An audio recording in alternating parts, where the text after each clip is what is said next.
Hello and welcome to Istam. I am Manan Chandra. Over the past several years, there have been many moments when tension between India and Pakistan reached a boiling point. अब आतंकियों की बची खुची जमीन को भी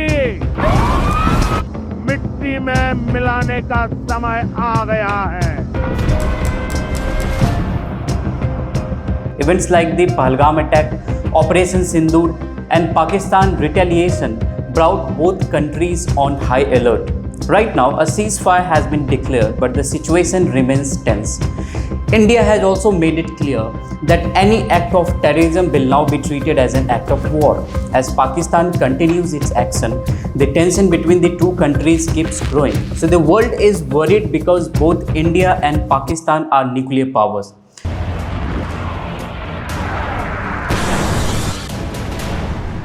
सुरक्षा बल ने पूरे इलाके को चारों तरफ से घेर लिया है।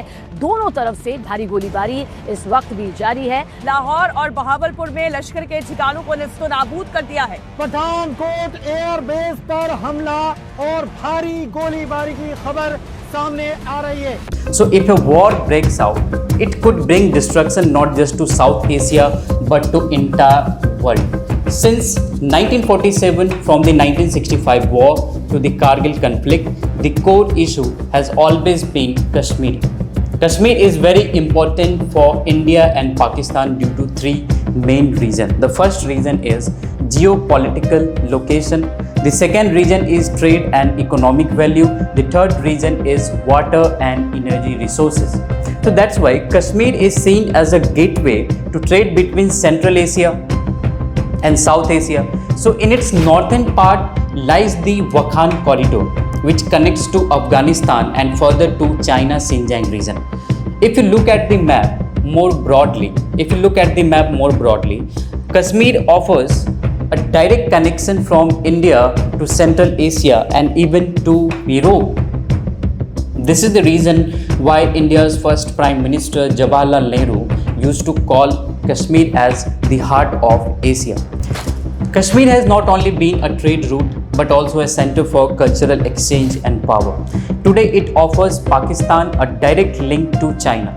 For India, it is a golden corridor to connect with Europe and Central Asia. So the conflict over Kashmir is not just about its beauty, it is about future trade routes, regional influence and geopolitical power.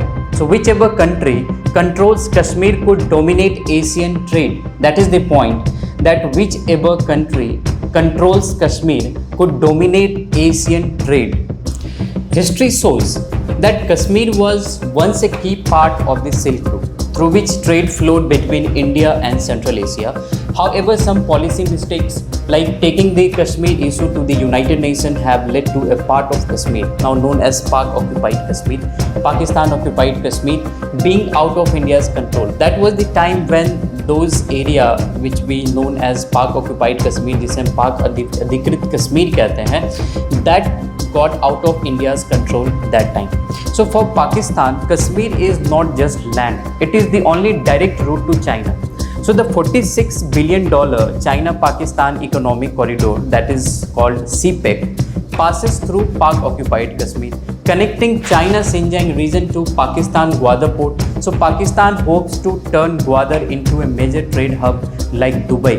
But if Pakistan loses control over Pak-occupied Kashmir, it could lose CPEC, China-Pakistan Economic Corridor, and its direct land access to China. So on the other hand, if India's get Pak-occupied Kashmir back, it gains the shortest and most direct land route to Central Asia. Let us look at some numbers. Like India's trade with Central Asia is only about $2 billion, which is less than 0.5% of its total trade. Central Asia, however, has rich national resources. Kashmir is also called the third pole of the world.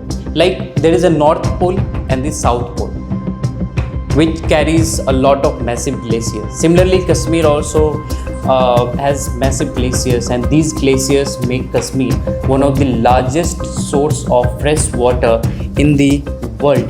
Jammu and Kashmir alone have over 12,000 glaciers.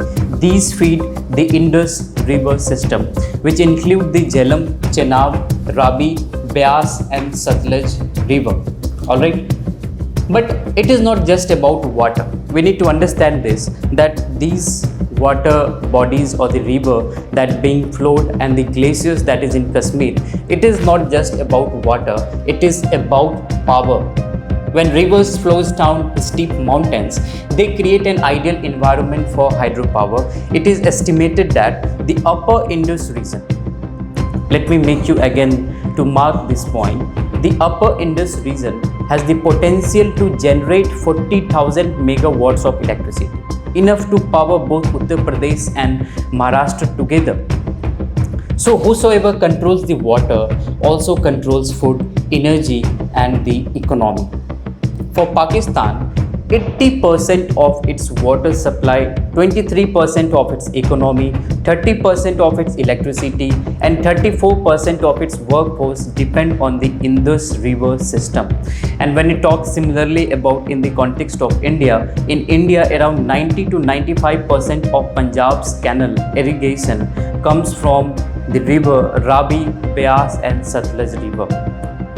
And Punjab alone produces 20% of India's wheat and 10% of rice.